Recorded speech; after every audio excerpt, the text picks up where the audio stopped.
Hi, my name is Elvira Johnson. I am the career counselor at Wayne Community College, and I'm here today to talk to you about a resume and cover letter. This is part of the job search series that we are doing with the Wayne County Public Library and Wayne Community College. So I'm talking today about how to prepare a winning resume and a cover letter. So let's talk about what a resume is. A resume is a written document that introduces you to an employer. The purpose of a resume is to get you an interview. The resume gets you the interview gets you the job.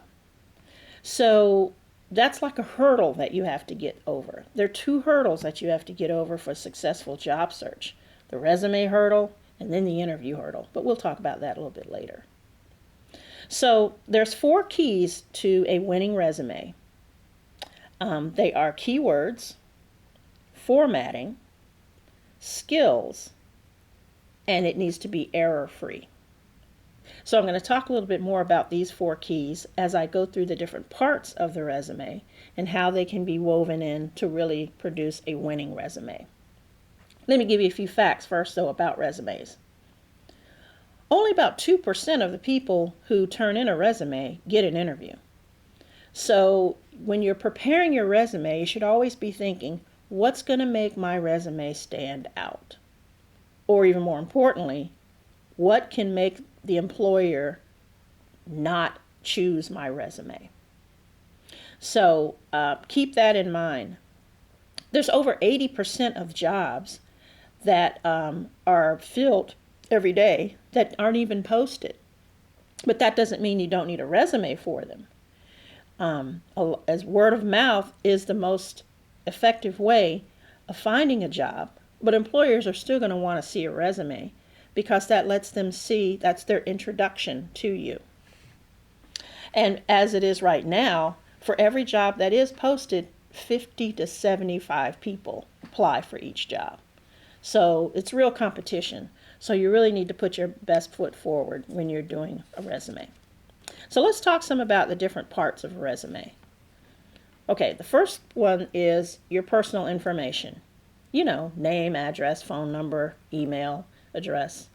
Your name, that needs to be the biggest thing on the resume so that employers will remember you when they start talking about all the candidates. Your phone number, and while I'm at it, check your answering machine, whatever type of a message that you have. I mean, it needs to be very professional, simple. Hi, you've reached the voicemail of Elvira Johnson. I'm sorry I can't answer your call right now, but if you leave your name and number, I'll call you back as soon as possible. If you have something else or you're trying to be funny, just change it to the basic response, and then you can change it back after you get a job, okay? An email address, a personal email address, and a professional email address. Again, you can change it back to whatever you had it before after you get the job. So your personal information goes up at the top. The next thing that you need to have on your resume is a job objective. An employer needs to be able to look at your resume and tell what job are you applying for. Let's say you're going to apply for a job at the hospital. Do you know how many jobs there are, job titles there are open at the hospital right now? So make it easy on the employer. Say, I would like to apply for the job of the certified nurse assistant for the 6th floor. Specifically name the job that you are applying for. So that means you need to have a different resume for every job that you're applying for. That's called targeting your resume. And that's going to take a little time. Yes, I know, but it's worth it. That lets an employer see that you're serious about this and you really do want to work here. So you'll need to have a job objective that specifically mentions the job that you're applying for and the company that you're applying for. Next on your resume should be skills. What do you know how to do? And even more importantly, do you know how to do the skills that are required for this job? So look at the job description and take some of the skills from the job description and put them on your resume. Okay, of course you want to make sure that it's true. If it says that you need to be bilingual, you really do need to be bilingual. And no, bilingual does not mean that I know how to say a few words in Spanish. That means that you're fluent. So make sure that the skills that you put on your resume match some of the skills that are required on the job description and that you actually are able to perform those skills. The most important skills that employers have pointed out are soft skills. Don't forget about stuff like teamwork, problem solving, interpersonal skills, dependability, punctuality. That's a big one. The next part of your resume is your education. If you have formal education, if you've been to college, if you've attended seminars, webinars, if you have any certificates, workshops, formal and informal education. Mention all of these things on your resume and then spell those out. And then any other thing other areas of your resume that you may want to include are hobbies and activities. Employers want to make sure that they have a well-rounded employee. So are you involved with the community in any way? Do you do any volunteer work? What do you do when you're not working? Listing activities and hobbies, that helps you to establish a connection with an employer. Gives them something to talk to you about in the interview, and actually gives them something to be interested in. Maybe they'll call you in for an interview because they are interested in something that they saw on your resume and they want to ask you a few more questions. You can also include any clubs and organizations that you are part of.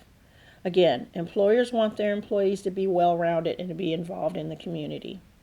So any clubs or organizations that you're involved in, list those on your resume. And if you're not involved in any clubs and organizations, you may want to consider joining something. It shows your overall true professionalism.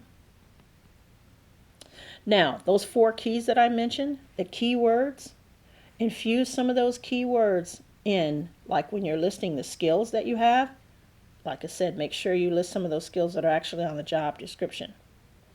Formatting. Make sure everything lines up. These different categories that I'm talking about on your resume, your job objective, your skills, your education, all those headings should be lined up. If you're going to use bulleted points, use them throughout your resume.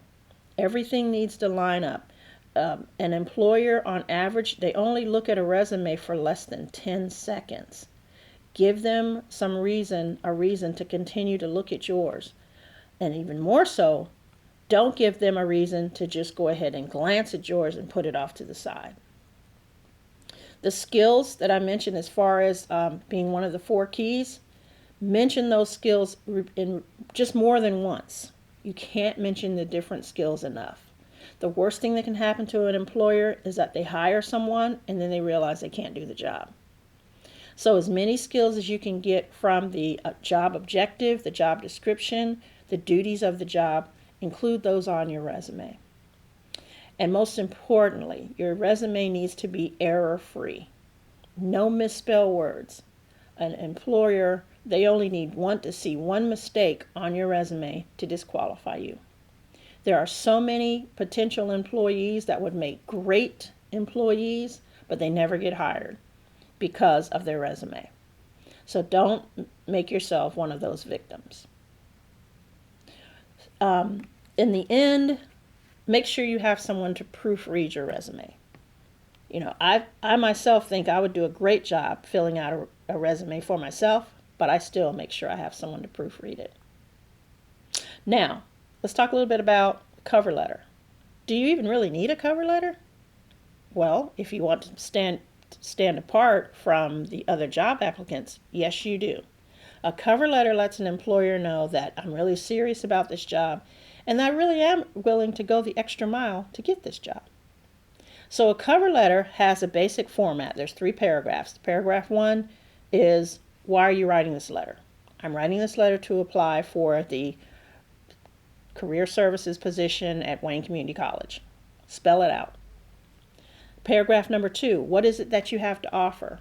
What skills, what talents that do you have that match the requirements of the job? And also, what will this job do for me? Other than getting a paycheck, what will working for this company do for me? How will it enhance my career? The 3rd and final paragraph, ask for the interview. That's why you're doing all this. The resume gets you the interview gets you the job. So ask for the interview. Something simple. I would appreciate the opportunity to meet with you personally to discuss how my skills and abilities match with your job requirements. Give them your phone number again as the best way to contact you, and tell them you're looking forward to hearing from them. Again, just with a cover letter, also with as your resume, have someone to proofread it just to make sure that everything is error-free. So your resume is your professional, formal introduction to a company. No one just looks at your resume and says, okay, you're hired. They want to bring you in for an interview to see if who you are on paper matches up to who you are in person. And that's the next part of the series is interview skills. But you've got to get over the resume hurdle first. Follow these tips and you will produce a winning resume and cover letter that will get you to the next step of the job search process, which is the interview.